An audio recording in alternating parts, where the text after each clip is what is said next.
அம்பேத்கர் அம்பேத்கர் அம்பேத்கர் அம்பேத்கர் அம்பேத்கர் அம்பேத்கர் அம்பேத்கர் பெயரை சொல்வது ஃபேஷன் ஸ்டேட்மெண்டா என்கின்ற கேள்வியை முன்வைத்து சேமை நேம் Ambedkar leads to heaven in the earth என்ற தலைப்பில் பேரலை மற்றும் யூடியூப் ரூட்டர்ஸ் இணைந்து நடத்தும் சிறப்பு கருத்தரங்கம் முனைவர் தொல் திருமாவளவன் அவர்கள் தலைமையில் மூத்த பத்திரிகையாளர் ஆலி செந்தில்நாதன் மற்றும் மில்டன் மைனர் இந்திரகுமார் தேரடி ஆகியோர் கலந்து கொள்ளும் சிறப்பு கருத்தரங்கம் டிசம்பர் 25 காலை 11 மணிக்கு பெரம்பூர் பெரவல்லூரில் உள்ள பிங்க் பேர்ல் பார்ட்டி ஹாலில் அனைவரும் வருக.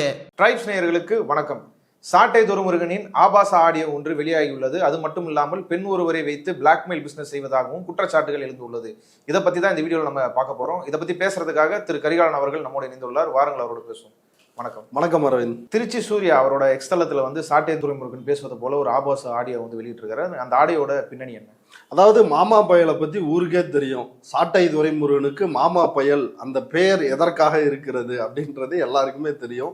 இப்படி பெண்களிடம் ஆபாசமாக பேசுவது, சீமானுக்கு தரகு வேலை பார்ப்பது, ஒரு எல்லா விதமான தரகு வேலையும் சீமானுக்கு சரக்கு வாங்கி கொடுக்கறதுல இருந்து பெண்களை சப்ளை செய்யற வரைக்கும் எல்லா செட்டப் செல்லப்பா வேலைகளை பார்ப்பது தான் இந்த மாமா பைய சாட்டை துரைமுருகனின் பிரதானமான வேலை. அவன் நாம் தமிழர் கட்சியின் கொள்கை பரப்பு செயலாளர் அப்படின்னு சொல்வதை விட நாம் தமிழர் கட்சியின் ஒரு செட்டப் செல்லப்பா அப்படின்னு தான் சொல்லணும். அவனுடைய முழு நேர வேலையை சீமானுக்கு ஊத்தி கொடுப்பது, கூட்டி கொடுப்பது, இதுதான் அவனோட வேலை. இது ஆபாசமாக கூட பலருக்கும் தெரியலாம். இதை விட நாகரிகமா இதை எப்படி சொல்றது அப்படின்னு தெரியல. ஏன்னா அவனுடைய வேலைகள் தொடர்ச்சியாக அப்படித்தான் இருந்திருக்கிறது. அவனோட செல்போன்ல இருந்து வெளிவந்த ஆடியோக்களே அதற்கு மிகச்சிறந்த உதாரணம். ஏற்கனவே திருச்சி சூர்யா தொடர் ஆடியோக்கள் சாட்டை துரைமுருகன் செல்போன்ல இருந்த ஆடியோக்களை முழுவதுமா வெளியிட்டாரு. அவன் கட்சியில ஏல இருந்து இசட் வரைக்கும் எல்லார பத்தின ஆடியோவையும் ரெக்கார்ட் பண்ணி வச்சுட்டு இருந்தா ஒரு கேவலங்கட்ட ஜென்மம் தான். இல்ல அவ்வளவுதான் ஆடியோ இருக்குன்றது இன்னும் தெரியாது, இன்னும் தெரியாது. அப்ப அந்த அளவுக்கு கேவலமான வேலைகளை இன்னும் வீடியோக்கள்லாம் இருக்குதான். சீமான் பத்தின வீடியோக்கள்லாம் இருக்குது. அது விரைவில் வரும்னு திருச்சி சூர்யா சொல்றாப்புல. அது எப்போ வரும்னு தெரியல. ஏற்கனவே தீபாவளிக்கு வெளியே வருது அப்படின்னாங்க. தீபாவளிக்கும் வரல, பொங்கலுக்காவது வருமா அப்படின்றது ஒரு மிகப்பெரிய கேள்வியாக இருக்கிறது. இப்ப இதற்கிடையில் தான் இந்த மாமா பயல் பேசுகின்ற ஒரு ஆடியோவை சில தினங்களுக்கு முன்னாடி திருச்சி சூர்யா வெளியிட்டிருக்கிறாரு. இந்த ஆடியோவில் பேசுபவர் யார் அப்படின்றதுக்கு முன்னாடி இந்த ஆடியோவோட கண்டென்ட் என்னன்னா, சாட்டை துரைமுருகன் ஒரு பெண்ணோட பேசுறான். அதுல அந்த பெண் என்ன சொல்றாங்கன்னா, நான் அரசியல்ல இறங்கலாம்னு இருக்கிறேன், நான் உங்களுக்கு வீடியோ எடுத்து அனுப்புறேன் அப்படின்னு அந்த பெண் சொல்றாங்க. அதற்கு சாட்டை துரைமுருகன் வாடி என் செல்ல டேஷ் அப்படின்னு ஒரு வெறி கொண்டு பேசியிருக்கிறான். அது எப்படிப்பட்ட வெறி அப்படின்றத அந்த ஆடியோவை நம்ம நேயர்கள் கேட்டாலே அவர்களுக்கு தெளிவாக புரிந்துவிடும். பேசாம நமக்கு இருக்க திறமைக்கு நான் அரசியல் இறங்கிறவா, என்ன சொல்றீங்க? 1 வீக்ல ஒரு வீடியோ எடுப்பு உங்களுக்காகவே அமுச்சு விட்றேன். நான் தேடுறேன், இன்னும் கொஞ்சம் தேடிட்டு இன்னைக்குள்ள அமுச்சு விட்றேன். இல்லையா இந்த வாரத்துக்குள்ள புது வீடியோ செல்ல தேடிய முன்னணி வந்தால் தான் போவேன். சாட்டை துரைமுருகன் கூட அந்த ஆடியோவில் பேசுகிற அந்த பெண் யார்? அவருக்கும் அவங்களுக்கும் என்ன தொடர்பு? அதாவது ஈழத்தமிழர்களுக்காக, இலங்கை தமிழர்களுக்காக நாங்கள் அதற்காகவே கட்சி தொடங்கினோம், அவர்களை பாதுகாப்பதற்காகவே எங்கள் கட்சி இயங்கி வருகிறது, ஈழத்தில் எங்கள் அக்கா தங்கச்சிகளின் மார்பை அறுத்தார்கள், சிங்கள பேரினவாதத்தை நாங்கள் ஒழித்து கட்டுவோம். இதெல்லாம் ஒவ்வொரு மாவீரர் நாள் கூட்டத்திலும் ஒவ்வொரு மேடையிலும் சீமானும் இந்த மாமா பைய சாட்டை துரைமுருகனும் வழக்கமாக பேசுகின்ற ஒரு விஷயம். ஆனா இவர்களுக்கு பெண்களை பற்றி எவ்வளவு கேவலமான பார்வை இருக்குது. குறிப்பா சொல்லணும்னா, விஜயலட்சுமி அவர்களை பாலியல் ரீதியாக சுரண்டி 8 முறை கருக்கலைப்பு செய்த குற்றவாளி சீமான். சாட்டை துரைமுருகன் அதே மாதிரி வெளிநாட்டில் இருக்கின்ற பெண்களை அவர்களிடம் பணம் பிடுங்கி கடந்த காலங்களில் ஏமாற்றிய நபர். இது மட்டும் இல்லாமல் மற்ற கட்சியில் உள்ள பெண்களையும், தன் கட்சியை விட்டு வெளியே போன நபர்கள் வீட்டு பெண்களையும் எவ்வளவு கேவலமாக பேசின ஆடியோக்கள் எல்லாமே சமூக வலைதளத்தில் இப்போ வரைக்கும் இருக்குது. ஆனா இவர்கள் மேடையில் என்ன பேசுவாங்க? பெண் அடிமைத்தனத்தை ஒழிப்போம், பெண்கள் விடுதலை முக்கியம், பெண்களை பாதுகாப்போம் அப்படின்லாம் பேசுவானுங்க. ஆனா இவங்க பெண்களை பாதுகாத்த ஈழத்து பெண்களுக்கு இவர்கள் குரல் கொடுத்த லட்சணம் என்ன அப்படின்றது இந்த ஆடியோ மூலமாக அப்பட்டமாக வெளியாகி உள்ளது. இந்த ஆடியோவில் பேசுறவங்க ஜனனி அப்படின்ற பெண். அவங்க இலங்கையை சார்ந்த தமிழ் பெண், ஈழ அகதி. அவங்கள வச்சு ஒரு கேவலமான பிசினஸை இந்த சாட்டை துரைமுருகனும் இந்த நாம் தமிழர் கும்பலும் செய்திருக்கிறாங்க அப்படின்றது அம்பலமாகி இருக்கிறது. அதாவது ஈழத்து பெண் இங்க அடைக்கலம் தேடி வந்தா அவங்களுக்கு அடைக்கலம் கொடுங்க, அவங்களுக்கு உதவி செய்யுங்க, இல்ல உங்க கட்சியிலே வந்து அவர்களை வந்து திருமணம் செஞ்சுக்கிறாங்க அப்படின்னா திருமணம் பண்ணி கொடுங்க, அவங்களுக்கு ஒரு நல்ல வாழ்க்கையை ஏற்படுத்தி கொடுங்க, அதுல எந்த மாற்று கருத்தும் இல்லை. ஆனால் அப்படி இலங்கையிலிருந்து இங்கு வருகின்ற பெண்ணை வைத்து ஒரு பாலியல் ரீதியான பிசினஸ் செய்யறது எவ்வளவு கேவலமான விஷயம். இப்ப இதுதான் ஈழத்தமிழர்கள் ஈழத்தமிழ் பெண்கள் குறித்து இவர்கள் வைத்திருக்கின்ற கண்ணோட்டமும் நிலைப்பாடும். இப்ப இதனால் வரைக்கும் செத்து போனவங்களை வச்சு பணத்தை சம்பாதிச்சானுங்க, இப்ப நேரடியாவே அந்த ஈழத்தமிழ் பெண்ணை வைத்து பிசினஸ் பண்றானுங்க இந்த பாலியல் பொறுக்கிகள். உதாரணத்துக்கு சொல்லணும் அப்படின்னா, இந்த பெண் ஜனனி திருச்சியில உய்யக்கொண்டான் திருமலையில் ஒரு பர்னிச்சர் கடை இருக்குது. விஜயலட்சுமி அப்படின்ற ஒரு பெண்மணி அந்த கடையை நடத்தி வருகிறார். அந்த கடையில் வேலை கேட்டு போகிறார் இந்த ஜனனி.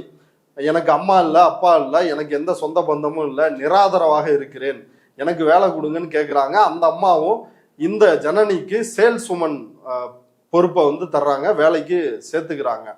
அந்த அம்மாவுக்கு விஜயலட்சுமிக்கு செந்தில்குமார் அப்படின்ற ஒரு மகன் இருக்கிறாரு. அவர் அடிக்கடி கடைக்கு வந்துட்டு போறது இந்த மாதிரி இருந்திருக்கிறாரு. அப்படி கடைக்கு வர்றவர்கிட்ட இந்த பெண் வந்து பழக ஆரம்பிச்சிருக்கிறாங்க. அப்பப்போ உதவியும் வந்து கேட்டு பெற்றிருக்கிறாங்க, பண உதவியும் அவரும் வந்து கொடுத்துருக்கிறாரு இந்த ஜனனிக்கு. ஒரு கட்டத்துல என்ன ஆகுதுன்னா, இந்த ஜனனியை சந்திக்க அந்த பர்னிச்சர் கடைக்கு நிறைய ஆண் நண்பர்கள் வராங்க. நாம் தமிழர் கட்சி உட்பட பல்வேறு ஆண் நண்பர்கள் அந்த பெண்ணை வந்து பார்த்துட்டு போறது, பேசுறது, இந்த மாதிரியான ஒரு வித்தியாசமான நடவடிக்கைகள் வந்து ஈடுபடுறாங்க. அந்த கடையினுடைய ஓனராக இருக்கக்கூடிய விஜயலட்சுமி இதை கடுமையா கண்டிக்கிறாங்க. என்ன ஆண் நண்பர்கள்லாம் வந்துட்டு போறாங்க, இது ரொம்ப தப்பு, கடையோட பேர் வந்து கெட்டு போயிடும் அப்படின்னு அதை கண்டிக்கிறாங்க. அதற்கு பிறகும் இது போன்ற சம்பவங்கள் தொடர்கிறது. வேலையை விட்டு நீக்க முடிவு செஞ்சு அவங்கள வேலையை விட்டும் நீக்கிடுறாங்க. உடனடியா இந்த பெண் வந்து அதை ஏத்துக்காம, நான் நாம் தமிழர் கட்சியில இருக்கிறேன், எனக்கு நாம் தமிழர் கட்சியோட ஃபுல் சப்போர்ட்டும் இருக்குது, முக்கிய நிர்வாகிகள் என்னோட தொடர்புல இருக்கிறாங்க, நான் உங்களை உண்டு இல்லைன்னு பண்ணிடுவேன் அப்படின்னு வந்து மிரட்ட ஆரம்பிக்கிறாங்க. உங்களோட பையன், அதாவது அந்த செந்தில்குமாரை குறித்து, உங்களோட பையன் என்கிட்ட ஆசை வார்த்தை காட்டி என்கிட்ட பாலியல் ரீதியா அத்துமீறல் பண்ணாரு அப்படின்னு நான் போய் போலீஸ் ஸ்டேஷன்ல புகார் கொடுப்பேன் அப்படின்ற வரைக்கும் மிரட்டுறாங்க. இந்த மிரட்டலுக்கு அந்த பர்னிச்சர் கடை ஓனர் வந்து அடிபணியலை. அதனால என்ன செய்யறாங்கன்னா, கடந்த 23ஆம் தேதி நாம் தமிழர் கட்சி சார்ந்த சுதாகரன், சேந்தன், ராஜேஷ்குமார் மற்றும் இந்த பெண், இவங்க 4 பேரும் அந்த வீட்டுக்கு போறாங்க. அந்த விஜயலட்சுமியோட வீட்டுக்கு போய் அவங்களையும் அவங்களோட பையனையும் கடுமையா அடிச்சு உதைக்கிறாங்க. 50 லட்ச ரூபா பணம் தரணும், அப்படி இல்லைன்னா உங்க மேல போய் போலீஸ் ஸ்டேஷன்ல புகார் கொடுப்பேன், உங்களை ரோட்ல நடமாட விட மாட்டேன், உயிரோட எரிச்சிருவேன் அப்படின்னு போய் மிரட்டுறாங்க. மிரட்டியதோட மட்டும் இல்லாமல் காவல் நிலையத்தில், மகளிர் காவல் நிலையத்தில் என்ன வந்து அபியூஸ் பண்ணிட்டாரு இந்த செந்தில்குமார் அப்படின்னு புகார் கொடுக்குறாங்க. அப்போ காவல்துறை இது தொடர்பாக விசாரணையில் இருக்குது. அப்போ இந்த விஜயலட்சுமி தரப்புல இந்த பெண்ணை பற்றி விசாரிக்கிறாங்க. விசாரிக்கும் பொழுதுதான் தெரியுது, ஏற்கனவே புதுக்கோட்டையில் இதே மாதிரி இந்த ஜனனி ஒரு பிளாக்மெயில் பண்ற வேலையை செஞ்சிருக்கிறாங்க அப்படின்றது அவங்களுக்கு ஆதாரத்தோட கிடைக்குது. புதுக்கோட்டையில் ராமர் என்கின்ற நபரிடம் இதே மாதிரி தான் பழகி பணம் பறிக்கின்ற வேலையில் ஈடுபட்டு இருக்கிறாங்க. அப்ப தனியாக வசித்து வருகின்ற ஆண்களை குறிவைத்து அவர்களிடம் பழகி, அவர்களிடம் வந்து தனிப்பட்ட முறையில் புகைப்படங்கள் இந்த மாதிரி ஏதோ ஒன்று எடுத்து வச்சுக்கிட்டு அவர்களோடு பேசிய ஆடியோக்களை பதிவு செஞ்சு வச்சுக்கிட்டு, நீ 50 லட்சம் பணம் தருவியா மாட்டியா அப்படின்னு பிளாக்மெயில் பண்றதுதான் இவர்களுடைய தொழிலாக இருக்கிறது. இவர்களுக்கு பின்னால் இந்த பொண்ணை அனுப்பிச்சு வச்சு இந்த மாதிரி பிளாக்மெயில் பண்ண சொல்றது, பின்னாடி இருந்து கட்ட பஞ்சாயத்து செய்யறது நாம் தமிழர் கட்சிக்காரங்க தான்.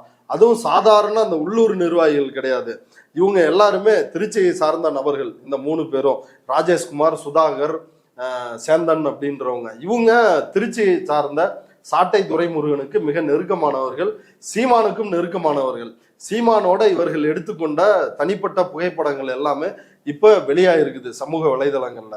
அப்ப இவர்கள் பிளான் பண்ணி இப்படி மிரட்டல்ல ஈடுபட்ட உடனே இதை போலீஸ் வந்து விசாரிக்கிறாங்க. விசாரணையில் இவங்க பிளாக்மெயில் செஞ்சிருக்கிறாங்க அப்படின்றது தெளிவா தெரிகிறது. அதனால தனிப்படை அமைத்து இந்த 3 பேரையும் இவங்க போய் தலைமறை ஆயிடுறாங்க போலீஸ் தேடுதுன்னு ஒண்ணு.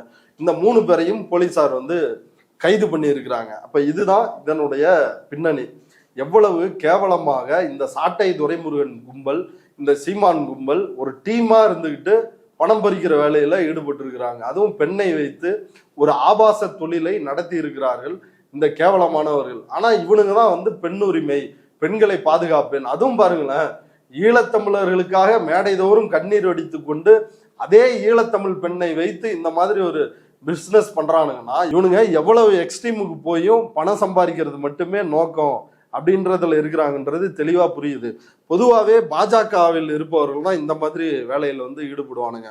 ஹனி ட்ராப் பண்றது, பெண்களை பேச வைத்து அந்த ஆடியோவை ரெக்கார்ட் பண்ணி பணம் பறிக்கிற வேலையில வந்து ஈடுபடுறது, பதவிக்காக பெண்களை ஒரு விக்டிமா பயன்படுத்தி எதிர்த்தரப்புல இருக்கிறவங்களை வந்து வீழ்த்துறது, இதெல்லாம் தான் அண்ணாமலை அண்ட் கோவோட வேலையா இருக்குது. அதே போன்ற ஒரு வேலையைத்தான் இந்த சாட்டை துரைமுருகன் கும்பலும் சீமான் கும்பலும் தொடர்ச்சியாக செய்து வந்திருக்கிறாங்க. அதுக்கு ஒரு மிகப்பெரிய உதாரணம் தான் இது. இப்படிப்பட்ட ஒரு குற்றச்சாட்டுல நாம் தமிழர்களோட நிர்வாகிகள் பேர்லாம் அடிபட்டிருக்குது. குற்றச்சாட்டு இல்ல, குற்றம் வந்து நடந்திருக்குது. ரைட். அதுல கைது வரைக்கும் இப்ப போயிருக்கிறாங்க. கட்சியோட ஒருங்கிணைப்பாளர் சீமான் அவர்கள் இதை பத்தி எதனா விளக்கம் கொடுத்திருக்காரா, இல்ல அவங்க மேல எதனா நடவடிக்கை எதனா எடுத்திருக்காரா? இல்ல, சீமான் வந்து எந்த நடவடிக்கை எடுப்பாரு? இப்ப பிரஸ் மீட்ல யாரும் கேட்க போறது இல்ல, கேட்டா அவங்களுக்கும் கட்சிக்கும் சம்பந்தமே இல்லைன்றுவாரு. ஆனா அவரோட எடுத்த புகைப்படங்கள் வந்து வெளியாகும், அதுக்கு யாருமே பதில் சொல்ல மாட்டாங்க. ஏன்னா இவங்க எல்லாம் கூட்டு கலவாணி. அந்த ஆடியோல சாட்டை துரைமுருகன் வாய்ஸ் தானே இருக்குது. ஆமா, தெளிவா இருக்குது.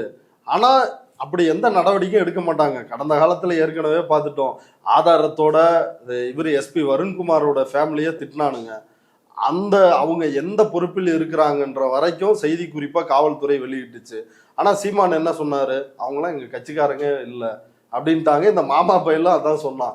ஆனா இதுல வந்து ஸ்பெஷலான விஷயம் என்னன்னா, அந்த பொண்ணே சாட்டை துரைமுருகன்ட்ட பேசி இருக்குது அப்படின்றதான் கையுங்களமா அவங்க சிக்கின இடம்.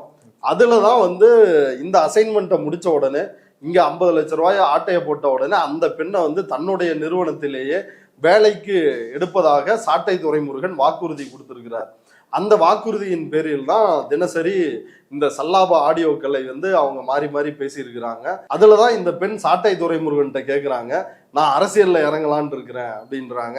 அடுத்து நான் என்னோட வீடியோ வந்து உங்களுக்கு அனுப்புறேன் அப்படின்னு இருக்கிறாங்க. அது என்ன மாதிரி வீடியோ அப்படின்றது நமக்கு தெரியல. அதனுடைய தொடர்ச்சியாகத்தான் வாடி என் செல்ல டேஷ் அப்படின்னு வெறி கொண்டு சாட்டை துரைமுருகன் பேசியிருக்கிறான். ஆனா எத்தனை ஆடியோக்கள் வந்தாலும் அவர்களுக்கு சூடு இல்லை, சொரணை இல்லை என்ற ஒரே காரணத்திற்காக அவங்க இதை பத்திலாம் கவலைப்பட போறதில்லை. ஆனா தமிழ் மக்கள் தெளிவாக புரிந்து கொள்ள வேண்டும், தமிழர்களுக்காக, ஈழத்தமிழர்களுக்காக குரல் கொடுக்கின்ற ஒரே கட்சி நாம் தமிழர் அப்படின்னு அவர்கள் மேடையில் பேசினாலும் அவங்களோட வேலைலாம் என்னன்னா, ஒரு புறம் RSSக்கு பல்லக்கு தூக்குவது, இன்னொரு புறம் இது போன்ற கட்ட பஞ்சாயத்து, மணல் கொள்ளையர்கள்ட்ட கமிஷன் வாங்குறது, அப்புறம் இந்த மாதிரி பெண்களை வைத்து பிளாக்மெயில் பிசினஸ் செய்வது அப்படின்றது இந்த விவகாரத்தில் மிக தெளிவாக அம்பலமாக இருக்கிறது. தமிழ் மக்கள் எச்சரிக்கையாக இருக்க வேண்டும். இந்த ஆடியோல நேரடியா சம்பந்தப்பட்டிருக்கிற நபர் வந்து சாட்டை துரைமுருகன். ஆனா அவர் இதை பத்தி இது வரைக்கும் எந்த விளக்கமும் கொடுக்கல, இல்ல அது பொய்ன்னு சொல்ல எதுவும் மறுக்கலையே. அதை எப்படி பாக்குறது? அதான் திருடனுக்கு தேல் குட்டிருச்சு. இப்ப திருடன் வந்து கத்துனானா இவன் தான் திருடன் அப்படின்றத வந்து அகப்பட்டுக்குவான். அதனால இப்ப அமைதியா இருக்கிறான். இல்லைன்னா வந்து போய் புகார் கொடுக்கணும்ல, என்னை பத்தி போலியான ஒரு ஆடியோவை திருச்சி சூர்யா சிவா வெளியிட்டு இருக்கிறாரு அப்படின்னு போய் புகார் கொடுக்கலாம். சரி, நீ தான் இது திமுக காவல்துறை, நீ புகார் கொடுத்தா எடுக்காது, போய் நீதிமன்றத்துல வழக்கு தொடரு. திருச்சி சூர்யா சிவா இப்படி என்னை பத்தி பொய்யான ஆடியோக்களை வெளியிடுகிறார், அது என் குரலே அல்ல, நான் அந்த பெண்ணிடம் பேசவும் இல்லை, அந்த பெண்ணுக்கும் எனக்கும் எந்த தொடர்பும் இல்லை, நாங்கள் வாட்ஸ்அப்பில் உரையாடி கொள்ளவே இல்லை அப்படின்னு நீ போய் நீதிமன்றத்துல வழக்கு தொடரு. ஒன்ட்டா அந்த தில்லு இருக்குதா? ஏன்னா நீ தப்பு பண்ணிருக்கிற. இல்ல, இடுமானம் கார்த்தி விஷயத்துக்கே வீடியோ போட்டு அது இல்லை அப்படின்னு மறுத்து இவர் பேசணும். ஆமா, அதுல அந்த பொண்ணை வந்து சென்டிமெண்டலா இப்படி நீ கட்சிக்கு பேரை கெடுக்கலாமாமா, நீயும் நம்ம கட்சி தானம்மா, நம்ம அண்ணன் எவ்வளவு கஷ்டப்படுறாரு, இப்படி எல்லாம் சென்டிமெண்டலா பேசி அந்த பொண்ணைய இல்ல இடுமானம் கார்த்திக்கும் எனக்கும் உள்ள பிரச்சனை தனிப்பட்ட பிரச்சனை, அதுல நீங்க எல்லாம் தலையிடாதீங்க அப்படின்னு ஒரு வீடியோவை போட வச்சாங்க. இதுலயே அந்த ஜனனியை போட வைக்க வேண்டியதானே, சாட்டைக்கும் எனக்கும் உள்ளது தனிப்பட்ட பிரச்சனை, அதே மாதிரி நாங்க போய் சுதாகரன் எங்க டீம்லாம் போய் பணம் பறிச்சதும் தனிப்பட்ட பிரச்சனை, இதெல்லாம் பேசாதீங்க அப்படின்னு வீடியோ போட வைக்க வேண்டியதானே. அப்ப இந்த மேட்டர்ல மிக தெளிவா வந்து அம்பலமா இருக்கிறாங்க. சாட்டை இதுல மேலும் மேலும் வாய் திறந்தான்னா இன்னும் பல ஆடியோக்கள் வெளிவருவதற்கான வாய்ப்புகள் இருக்குது.